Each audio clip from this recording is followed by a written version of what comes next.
Nobody wants to put all that effort into creating a digital product only for it to sell zero. If you don't want that to be you, then this video I'm going to be revealing all of my marketing strategies that I use to sell tens of thousands of dollars worth of digital products over the last 4 years. So this is a strategy that is sustainable, and with my strategy, you're not going to be burnt out. You're going to be making that passive income and potentially change your life for good. This video is part of my digital product series, so if you haven't seen those other videos where I'm giving away game, okay, it's in the link in the description. And I also have a digital product master doc that has all the tips, advice, worksheets, anything that you could need to build your digital product business from zero to your first $10,000. That too will be linked in the description, but let's get into this marketing strategy. Social media marketing is what this video is going to be about, because for me, that's the best ways that beginners can start marketing their digital products and actually see sales. Before you start creating these profiles, posting random content, I want to teach you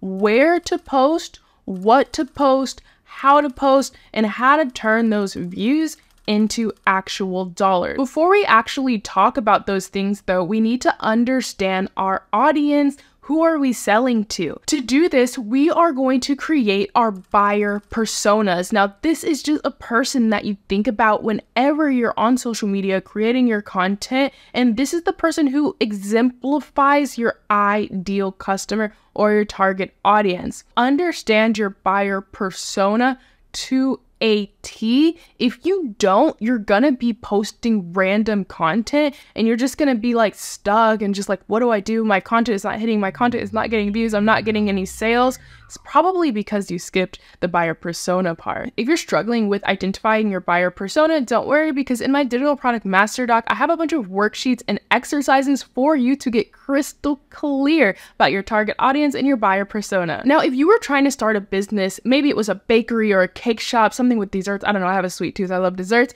and you went to start advertising in a gym or a fitness studio or something, do you think you would make any sales? No, because you're not positioned correctly. So in order to sell your products, you need to make sure that you're actually in a place that people want what you're offering. That's why it's so important to choose the right social media platform. You have to choose where your audience is most engaged, most active, and most likely to buy what you're offering. So if you have a product that is very visual, very lifestyle based, maybe this is something about food, travel, art, or design, then it's good for you to be on Instagram, because Instagram is a very visual platform where you can post your photos and like easily and quickly people will understand what it is that you're selling, what it is that you're about. If you have an older demographic, then you probably need to be on Facebook, because, hey, that's where all the boomers are, right? Now, if you have a digital product that is based around technology, crypto, you know, really fast changing tech and recent events, you got to get on Twitter. Twitter is popping off and people are really making money on there. For those people who are targeting small businesses, corporation, working professionals, stuff like that, you got to get on LinkedIn. I can't tell you how much clients I actually did get from LinkedIn in just a week, because LinkedIn is not that saturated. It's actually one of my favorite ways, if I were to be starting a business, to get clients and customers. If you have a digital product that's more around home decor, DIY, projects, crafts, if you're targeting moms and mostly women, you got to get on Pinterest, another one of my favorite social media platforms. People go to Pinterest because they want how-tos and because they want inspiration. The way that Pinterest works is that it's a visual search engine. So people type in how to sew a dress, a bunch of pictures come up, they click on that, and then they're led to your website where they can then, interact with your brand, buy your digital product, etc., etc. So Pinterest, is that girl. Now, TikTok, the new beast on the street. Honestly, anybody can get on TikTok, but especially if you're targeting Gen Z and millennials. If your product is something that can be, turned into something entertaining, get on TikTok. But even if it's just like an educational product, get on TikTok. And my personal favorite, which I've built my business on, is YouTube. YouTube is really great if you're after longevity. With YouTube, it's very search based. And so if you have a product that is like a how-to or a tutorial, so good on YouTube. You don't need a lot of subscribers. You don't need a lot of views. You can put your link in your bio at 0 subscribers, which, you can't do that on TikTok. And with YouTube, it's longevity, because if you post a video 2 years ago and it does good, then 2 years later, people can still find your content. So you don't have to keep feeding the beast as with something like Instagram or TikTok. YouTube is going to be harder, but honestly, it has more payoff than the other ones, in my opinion. You don't want to be that person that gets on social media, they're so excited about their product, and then you get 0 views, 0 sales. If you don't want that to be you, then listen up to this part of the video, because I'm gonna be spilling the details on what to post. Now, truthfully, the most basic answer is to post whatever is gonna get eyes on your product and on your brand. This is going to depend on the platform that you're at, because what gets views on TikTok is maybe not what gets views on YouTube, or what gets views on Instagram is maybe not what gets views on LinkedIn. So the first thing that I would suggest you do is some competitor research. We love research around here because it makes us more prepared, right? Success leaves clues. So do your competitor research on your platform. What are your competitors posting? What has done good for them? What has not done good for them? What is the audience saying in the comment section? Anything that you can think of, just get a bunch of data, compile that, and then use that to inform your own content strategy. This doesn't mean that you're gonna copy everything that they do. It just means that you are more prepared when you are creating your content strategy. I have all of those worksheets and stuff linked in the description so that you can know like exactly what you need to be looking for.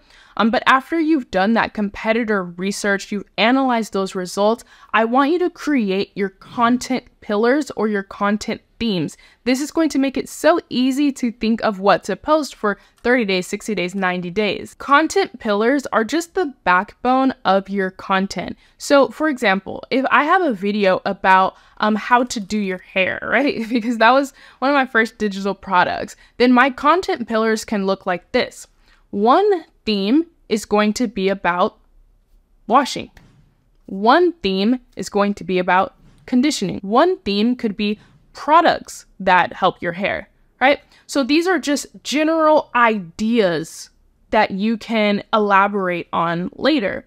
And so one week you could focus on one pillar. The next week you could focus on the next pillar, or maybe one day focus on one question from one pillar. The next day focus on another thing from that pillar. That way you always have ideas for content. Now, how do you know what pillars to have? Well, go back to your audience research. What problems did they have? And then each problem could be its own pillar. These content pillars need to align with your audience's problems, their interests, and the solutions that you can offer them. A lot of people are like, wait, but if I'm giving away all this information like in my free content on social media, then how am I actually going to sell my product? Well, one thing I learned from another creator called Vanessa Lau is that when you're explaining things in your free content, you want to explain what is the problem, what are you doing wrong, stuff like that. And then in your paid content, you want to explain the how. So my free content could be, what is causing your hair breakage? I could say, here are the 5 things that you're doing wrong if you're experiencing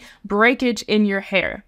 Okay? Want to know how to fix those? Well, go to my paid content, right? Make sure that when you are creating your content, create it with the idea of serving your audience, giving your audience what they need, rather than just, I'm posting this because I want to promote my product, right? If you help 1 million people, you can make $1 million.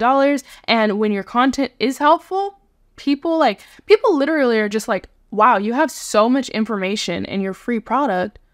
I gotta buy your paid product because it's probably gonna be 10 times better if this is what I'm getting for free, right? So whenever I create content, I just dump it out, I pour it out, I give a lot of value, and then that will come back to you. When you're first creating content though, even if you follow like the content pillars, you make it engaging, there still could be times where your videos doesn't get views or it doesn't convert. That's why it's so important to test. Testing just means that you try a lot of different things, you try a lot of different strategies, a lot of different types of content, a lot of different formats, and then after that you analyze it and see like what works best. Not only what works best on the platform, but what do you enjoy making the most, right? Because if it works really good but you don't enjoy making it, you're gonna burn out. So don't get discouraged if you're not getting views, you're not getting sales, it's been 2 months or whatever. Just make sure that you're constantly testing and auditing and analyzing your results. If you need help with that, I'm thinking of having like a content audit, for people so I can help them with their content, because a lot of times I'm like, whoof, girl, like,